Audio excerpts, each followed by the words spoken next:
Hello, everybody. Welcome to the University of Dutch, where you don't have to float a student loan to attend, because I guarantee everybody an A and a degree when you finish. My name is Dirty Dutch. I'm the host of today's show, along with my co-host, the always dependable Dr. John. John, how you doing? Doing very good, Dirty Dutch. Can't complain. Not too Who bad. did that? Larry Zabisco. Larry Zabisco. That's right.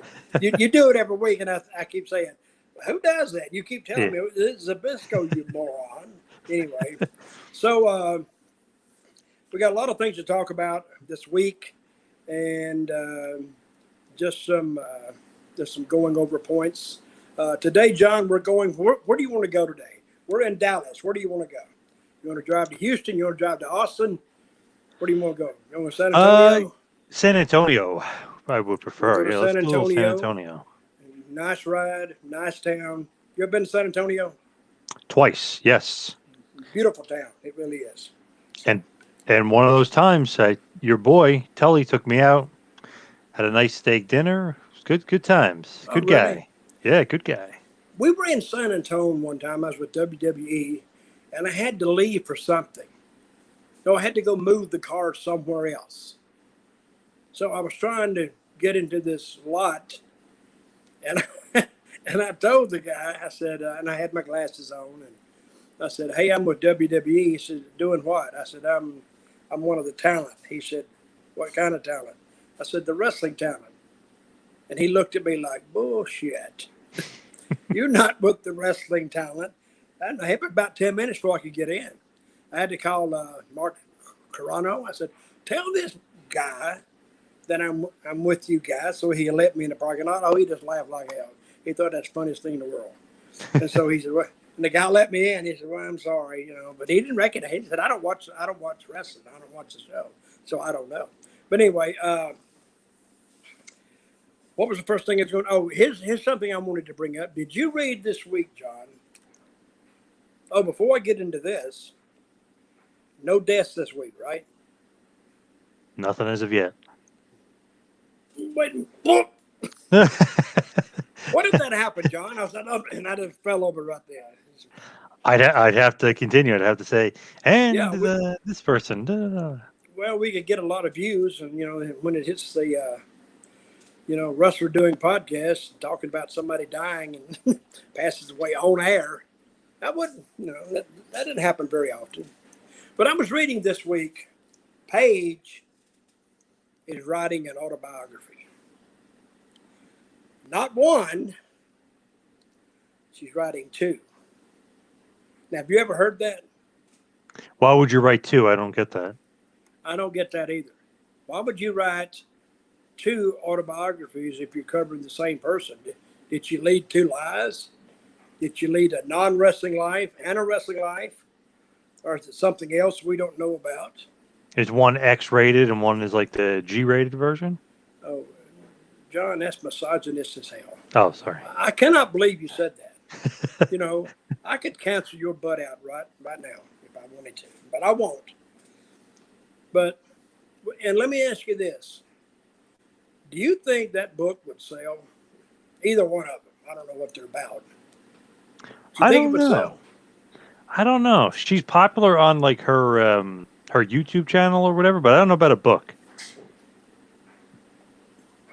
Well, that costs people money to buy it. Then they have to actually sit down and start reading. And I don't know how interesting her life has been, but to me, it wouldn't be interesting to me. Let me ask you this: would you buy a Marty Jannetty book? Oh yes, the first day it came out, I'd buy it. I just brought it up. Yeah, I'd have to. I don't know if I'd buy it. I'd see if I could get him to send me one for right. But I would be the first one buying it though. I love Marty. That to me would be an interesting book. Just to see what he said. I don't give a crap if he lies every other page. I don't care. Because he's interesting even when he's not telling the truth. Yeah. Oh yeah. And one of the things I think Paige should cover in that book was her little episode with who was it with? Alberto Del Rio, Yeah, that was later. Who was the two guys she was with? Brad Pa- Maddox, and Xavier Woods. yeah, that's what I'd want to know about. Be the first thing. Yeah. So, and when she did that, WWE didn't get rid of her. But why do you think WWE didn't get rid of her? I think because didn't she have the relationship with The Rock because The Rock was making that movie Fighting with My Family? Wasn't But that kind this, of part of but the deal? but that was after Oh, you're right. It was way after. Yeah, you know what? I don't know. Interesting. that. I don't know when. That was her. That was after the Xavier Woods and Brad Maddox thing. Hey, I was there the night Brad Maddox got fired on Raw. He went out in a dark match right before, and they told him to cut this promo. And I don't know what he said, but he pissed Vince off. And right when he came back, he told somebody, tell him to go home and not to come back. So, and I was in the same dressing room with him, but I was up front by that time. And when I got back, he was gone, and he never showed back up. And I don't know what he said, but it wasn't that bad.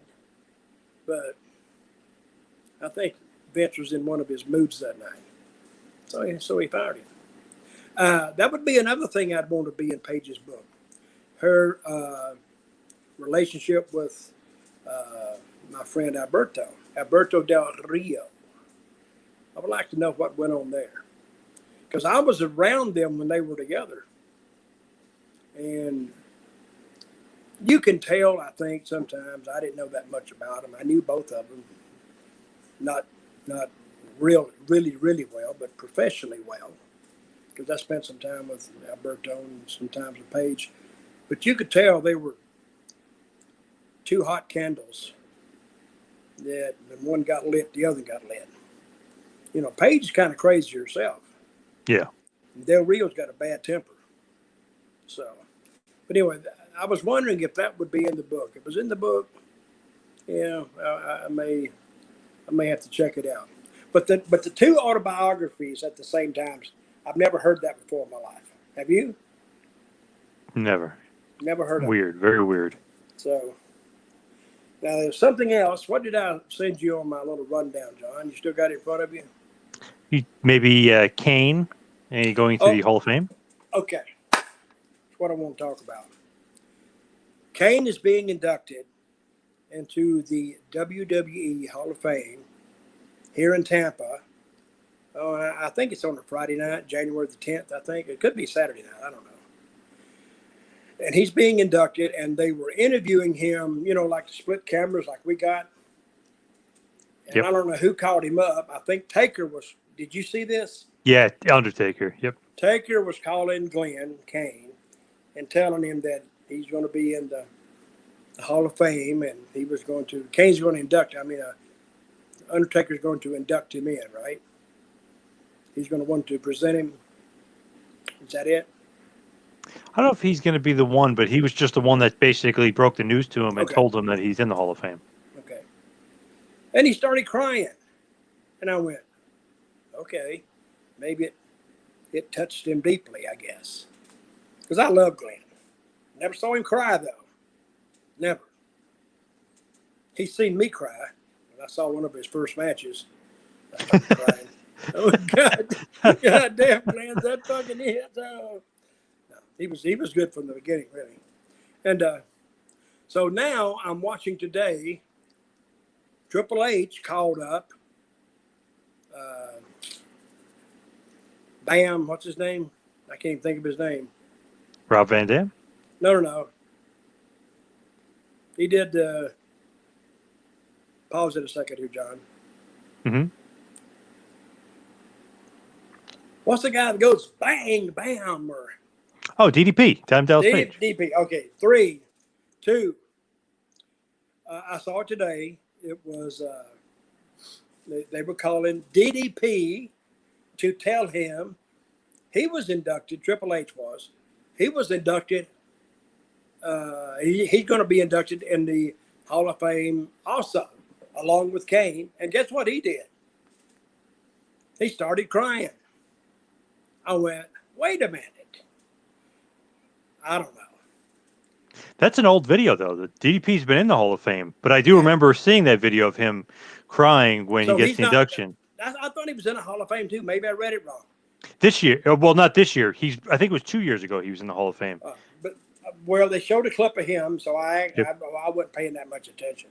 Yep. And he started crying too. I went, what the hell? I mean, what is it about the Hall of Fame? Guys want to cry. If they inducted you in the Hall of Fame, I know you love wrestling. Would you cry? I don't know about that. Maybe. I don't know. Probably not. You well, ask me. Dutch, if Yes. they inducted you into the WWE Hall of Fame, would you cry or not? I'm crying right now. No, I wouldn't cry.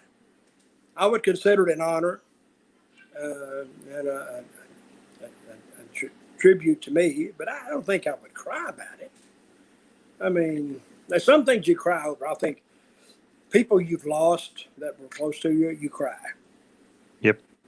But I think being inducted into the Hall of Fame just says that people you've worked with and the fans, they enjoyed your work and what you did and how much you entertained them over the years. But as far as crying, no, I don't think I would cry at all. So I found that a little bit odd. So what's my next thing I want to talk about there, Mr. John? Joey B. You were saying Joey Biden is making a bit of a mistake. Oh, my God. Okay. I don't like to get into politics, but Joe Biden has all these little immigrant kids. He's got them all down there on the border, and they're in these caged off sections. You remember when Trump did that?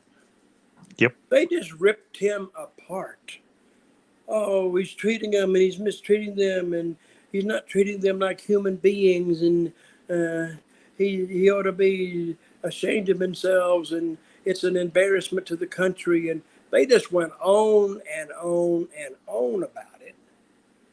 Now Joe Biden is bringing them in and putting them in the same cages, although they look bigger this time. But he's stacking them right on top of each other. Where's the social distancing? They don't have it. I mean, they are literally sleeping 6 inches apart and breathing on each other. Now, to me, if that to me is abusing them. You may not have meant to, but that's what you're doing to them. But where's all the outcry about that? There's no outcry about it. It's just, well, you know, they all came at one time and they can't keep up with them. And you mean to tell me a president took over the country and all these people from South America, from Honduras and El Salvador and Nicaragua and wherever they're coming from, they start that long march up and he didn't see this coming? And all of a sudden they get there and, oh, well, and it's not a crisis. It's a challenge, but it's not a crisis. You know what else I heard? They are going to release them into California and immediately start sending them to school without in school learning, not virtual learning, but in school. If you were a teacher in California, would you teach that class? Be a little rough. Well, I don't know if I'd want you can test people for COVID. They can test negative, but they can still transfer the virus, which is another thing. I mean, I think this virus, they still don't know enough about it. And I think they're still guessing. Even Dr. Fauci, he said 6-8 months ago, no, you don't need to wear a mask. You don't need to do that. Now it's wear a mask. Oh, it's not wear a mask. So basically what I've been doing, I've been guessing anyway. I mean, I just try to stick to myself and not go out more than I have to. Did you read where, let me get in football a second, University of Alabama, the Texas Rangers, Clemson Tigers, they've all said they're going to go back to full attendance at their games. Did you read that? Yes, I like it. Well, so, and I don't know if it would be a super spreader. I don't know. But funny, you see all those people on the beaches of Miami last week or 2 weeks ago, and I don't hear of Florida exploding with COVID cases. They had the Super Bowl too, and nothing came out of it. No, they don't know. They're guessing. Remember all those BLM protests and riots they had? Mm-hmm. You didn't hear any super spreader events out of that. Of course not. Yeah, they're gonna. Yeah. Nothing. You didn't hear anything about it at all. Okay, let me go back to football a second. Did you hear the interview with Nick Saban? Where he's talking about how his whole philosophy on the game of college football has changed over the last 6 years. You didn't hear that interview? No, missed it. Well, he said his philosophy changed when Lane Kiffin came there because Lane Kiffin is an offensive coach. Terrible head coach, but good OC. Well, yeah, he's a good OC. He really is that. Yep. He reminds me of the Vince Russo of college football. Really, because everybody's on him all the time, and he don't give a crap. But he said that the game of football, he said he used to win under the old format, under a strong defense, and play in field position, back and forth. And he said he'll probably still win you some games, but he said you won't have a winning record or a very good record with him. He says because now college football is all offense, which is the way I like it. I like it better that way. So what he's saying now is he just wants his offense to score. He doesn't care how many points the other team scores, as long as his team scores more points than the other team. He said we win. So when he said his whole philosophy, since that Lane Kiffin came in and introduced him to how the game was changing, like up-tempo football and no huddle, and see, that's what Clemson beat them with the second year. They almost beat them the first year when they played in the national championship. Clemson, yep. Alabama. Very close game. Yeah. If Clemson had another 30 seconds, they'd have beat Alabama in that first game, because those Alabama guys were just they were huffing and puffing. They played over 100 offensive plays against that defense, and that defense they were sucking wind. But anyway, great game, and then Clemson beat them the second time they played. Yep. So they're thinking about another format for college football, and it's almost like basketball, like the top 64, but you couldn't have 64 teams. But you could probably have 8 or 12 teams, couldn't you? Maybe 16. Does that extend the season too long? Cut some games off the regular season, I guess. Well, they don't want to do that. So I wouldn't mind if the season was a little bit longer. Yeah. I think the top 4, I think they could go top 8 anyway. And they could play one set of games on a Saturday, one set of games on a Sunday. Then the next week, they'll have it down to 8, same deal. Yep. And then they go to the title game. That wouldn't extend the season maybe one more game, would it? Probably just cut down some of the regular season games or the regular season tournaments or whatever, and just make that instead of winning the division or your conference. Well, anyway, that was something I wanted to bring up because I have to check with you, John, because you're the expert on all these things. Because oh yeah, I don't make. What else did I write down there? I wrote something really good. I know. WWE, AEW. People complaining about the booking of both. Again, let's go back to Nick Saban. See, he adopted in football a different philosophy. That's what I think wrestling needs to do. WWE and AEW, but they both need a different philosophy. Now, I was reading on AEW, they have like 14 factions or 16 factions or something. Insane, yep. But I don't know how you get that many guys on TV unless they go on TV a week, then they're off 3 weeks. See what I mean? It's only a 2-hour show, isn't it? Yep. How much are you going to expose anybody and get them over in that? I don't think you can do that. Other people might halfway know them. Now WWE is moving to Tuesdays, which to me is an admission of kind of getting their butt spanked. Yep. I don't think they got beat, but they did by a little bit. But do you watch AEW and NXT? I don't watch NXT, but I watch AEW every week. And how's it doing? AEW is struggling mightily. The booking is absolutely terrible, and the ratings keep going down and down, hovering around 700,000 people. That's it. You know, now would be the time to really grab the fans because you have a pandemic going on. You got the people at home. What do you want? What else are they going to do? I mean, you can only watch YouTube so much, and your show comes on once a week. Yep. Now would be the time to really hammer home some stories. And see, that's what I think both of them are missing. They're missing the story. They Yep. really are. So, okay, tell me this. One is the girl. Is it Alexa Bliss? She pinned Randy Orton in a match. Well, she didn't pin him, but She pinned him. She straddled him. Yeah. but he was having a match with the Fiend, correct? No, he was having a match with her. With her, and the Fiend and the came Fiend in. interfered. Yeah. Yeah. See, that's one way to look at the business, but you can't. I think that's going a little too far with it, to tell you the truth.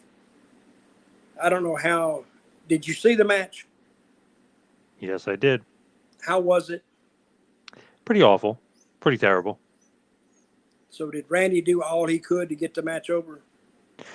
Basically, he just chased her around, and they had stuff falling down. They had fire come out. It was just her running away and different stuff popping up everywhere here and there until eventually he cornered her. The Fiend came out from under the ring, got him, beat him up, and then she pinned him. But she straddled him right around the waist. And I heard that, or that not heard, I saw online, Randy Orton's wife was not happy with that. Mm-hmm. You think that's a shoot? She probably was like, "What the hell? Why would you pin him like that?" It was an interesting thing by Bliss, the way she was pinning him. I was like, "Wow, that looks like a some sort of position." And I noticed afterwards they kept showing it from like her stomach up, like they didn't want to show like what the position she was in. It was a little risque for what they were trying to get across. Well, again, I applaud them for trying something different, but I don't applaud them for the way they did it. It's none of my business. They do what they want to do, but sometimes you try to reach these people. But the best way to reach the people is through a story, an episodic story that gets a little bit added to it, a little bit every week till you get to the pay-per-view. And even through the pay-per-view, do something in the pay-per-view that takes you to the first week of TV. Just keep it going. I saw a great movie last night, John. I've seen it at least eight times, 7 or 8 times. Full Metal Jacket. Great story. And you just pick it up where it is, and you start following it, and the characters fall right in line. So at the end, you know exactly what's happening without them really overdoing the story. How many times have you seen that movie? I've only seen it once, and it's been a while since I've seen it, but it's pretty good, pretty damn good. No, great story. They did a great job with that. So, all right, I've got some mail. Oh, Last week, and I think they said they wrote you too, and it was about a topic that I have not even covered with you, John. And he brought it up. Well, I may have brought it up, but it was my experiences with TNA. So, Yeah, very. I'm interested in your experiences with TNA. I'm also interested in the structure, how it worked with creative, because Russo always said like Jarrett, but he's like kind of the end all be all in charge. But I can't see him being a creative mind or being able to work with you guys. I know I love Jeff, but he just doesn't strike me as the creative type. Well, you broke up.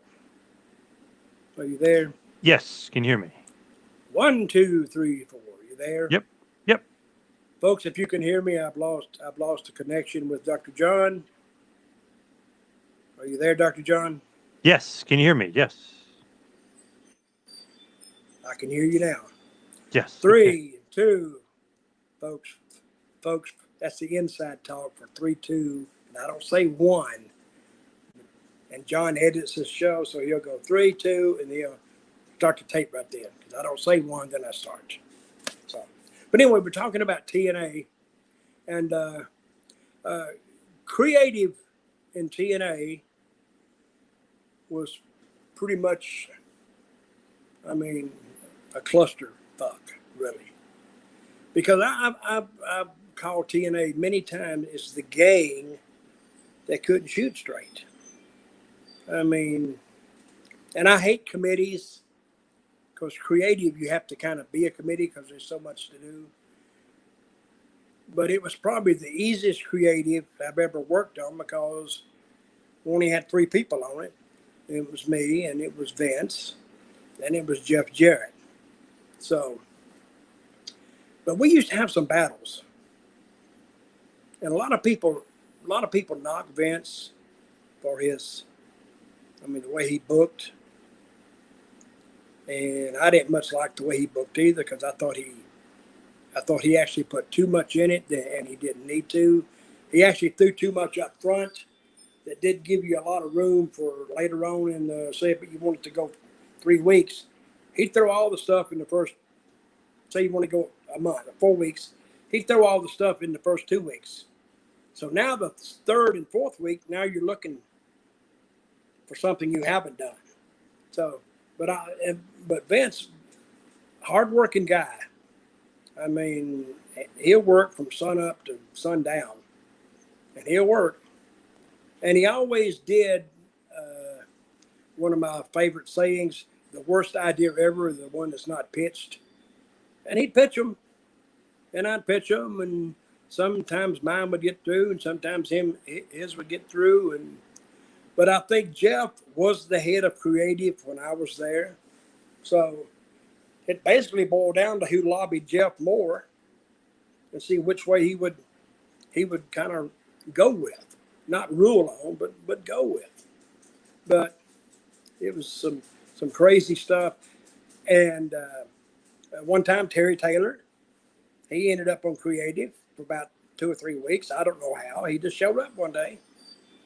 And Jeff said, "Oh, Terry's just going to sit in with us." Okay. And then Jeremy Borash, he ended up on creative a couple of times. I don't know why, but he was in there. And he's actually fairly creative, but he didn't add a lot. He just sat in there and listened to us. And then sometimes Dixie would come. Now Dixie, she was her family was the one with the money. And of course you had to listen to her. She didn't know what she was talking about. She had to listen to her. And she had no ideas.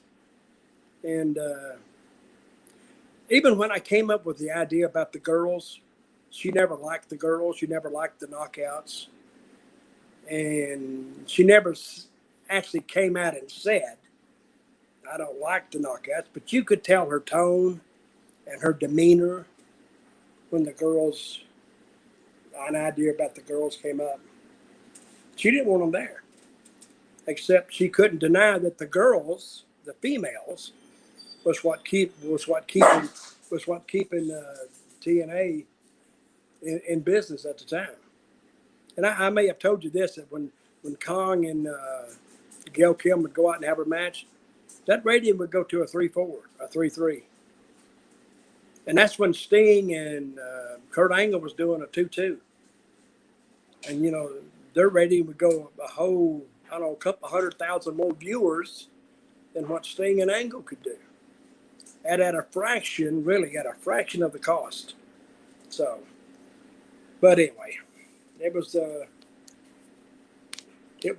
I enjoyed working there for a while, but when I left, after I left, I calmed down. You know, because you don't have all of a sudden this urge to come up with something like mind bending, mind breaking, or let's do something nobody else has done. So, but and what was that question you had, John? I was just kind of About curious. who was in charge? Yeah, like, so who really is in charge of Crave? So Jeff Jarrett is technically the one that's, basically saying, okay, this is what we're going to go with. Well, he was in charge at one point, and then Vince was in charge at one point, and then I guess Dixie was in charge for a week, I think. Hell, I even got to thinking I was in charge at one point myself. So, but it was a creative endeavor. You know, if we'd all had guns, we'd all be shooting each other. We couldn't hit the target because we didn't have a leader in creative has to say, guys, this is where we want to go right here. So we can attack it from this side or that side or upside down. What's the best way to get there? And we all had, because I have my philosophy and Vince had his, and Jeff, I think he just wanted us to come up with stuff. And he had some decent ideas every now and then. But it was mostly me and Vince coming up with the stuff. And as for the girls, the knockouts, the first, what year did they come along? 204, 205, 206, something like that. Something like that. Yeah, they weren't there from the beginning. But everybody left them alone. Because they come in one day and they said, hey, I got a great idea for the girls. And I said, I don't hear any freaking ideas about the girls. As I remember correctly, you didn't want to bring the girls in. So don't add anything to the girls now that I got them up and kind of over a little bit. So you leave the girls alone. And one of our biggest pay-per-view draws, I may have said this before on this show, was somewhere up north. I think it was New Jersey or Delaware or something. And we were looking for it's where we introduced the girls. It's with a knockout battle royal. That's the first time the first people saw Kong. And she got over. I mean, when you put Kong out there. Now, see, Kong, we were talking a little earlier about Alexa Bliss wrestling Randy Orton. If you'd have put Amazing Kong in there, or Awesome Kong against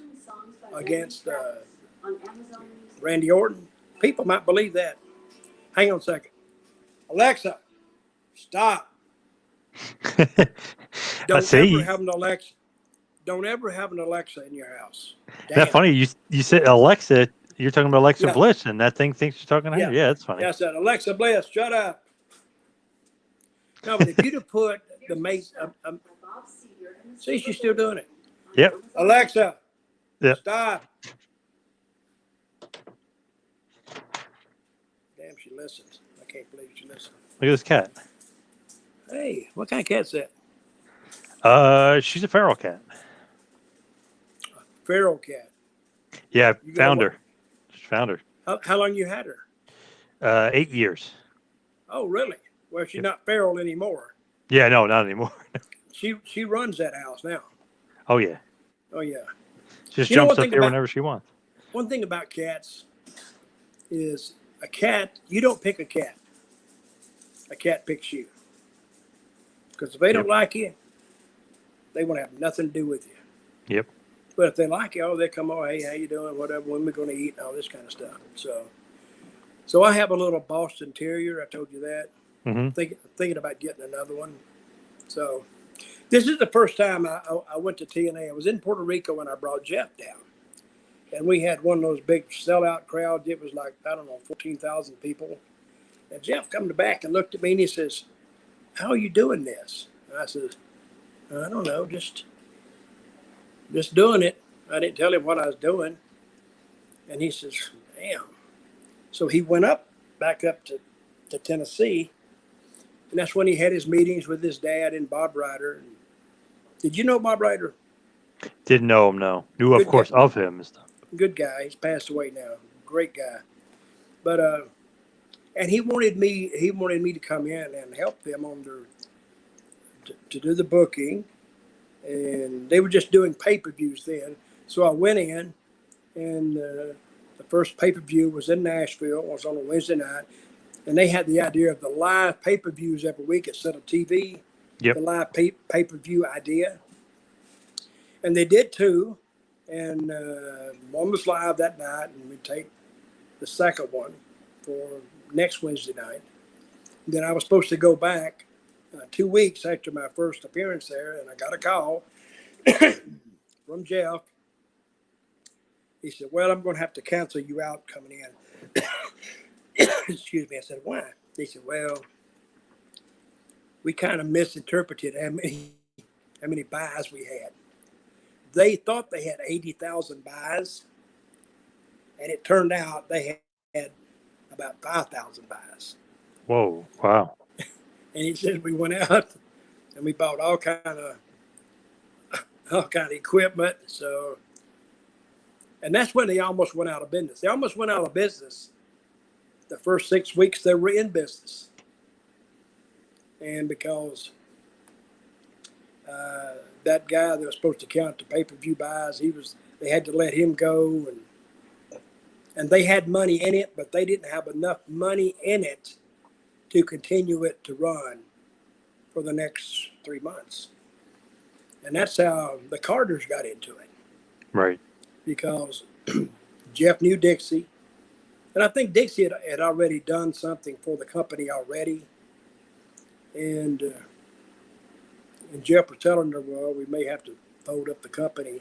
This is what I heard. I don't know if it's true or not. We may have to discontinue the company because of some financial issues. She just flat out asked him, she says, how much money are we talking about? And he said, a lot. Whatever a lot is. She kind of understood it. And she says, listen, I think my family may be interested in this. And it was, meet me tomorrow at the airport, you and your daddy, Jerry. And they flew to Dallas, and they had a meeting with Bob Carter. He was the daddy. And they explained with him how it works. And he says, well, okay, I'm in. And he invested in the company. I don't know if it was that day, but he invested in the company, and it lasted like under the TNA banner. I think it lasted 16 years. Lasted a lot longer than I thought it would. Yeah, me too. So, and they had that's where AJ Styles got his start. And Daniel Bryan was never there, I don't think. And Cesaro came through there, but I think he may have just showed up one time. But, and even when I saw AJ Styles there, when you see somebody the first time and say, this guy's got something, I saw it on AJ right away. Because he had just been working, and I don't know who trained him or whether he just had a natural aptitude for wrestling. But whoever told him the right stuff, and then he figured out the rest on his own. Because I would say AJ, and I put a list down. Who do you think's the top 5 wrestlers? Just in work rate, just in the ring, not necessarily drawing power or interview power, just their work rate. And I would have AJ at the top of that list.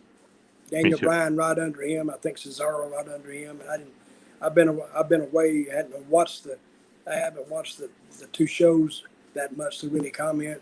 But AJ, I don't care if I watch it 1,000 times, he would still be my number 1 pick as the best in-ring performer. Now, this is excluding Japan, and I mean it's just a personal opinion. Anybody can have their choices, but AJ was there from the beginning, and I always knew he'd do something. I'll tell you another guy I saw there I thought would do something is James Storm. He was he just had something different about him because he was copying himself after Stone Cold a little bit. He told me one day, he said, Dutch, I do a lot of my stuff. I used to watch you when I was a kid. You was my favorite. Hmm. And he came up to me and said, here's a picture you signed when I was like 8 years old or 9 years old. Well, so he used to come to the National Fairgrounds and watch me. So, and James is a good guy. I'm glad he's being successful. So, but the TNA thing, it went on. I stayed there till 2009. And I think that was the time that it was right before Hulk Hogan and Bischoff came in. And I left. And I was there 7 years.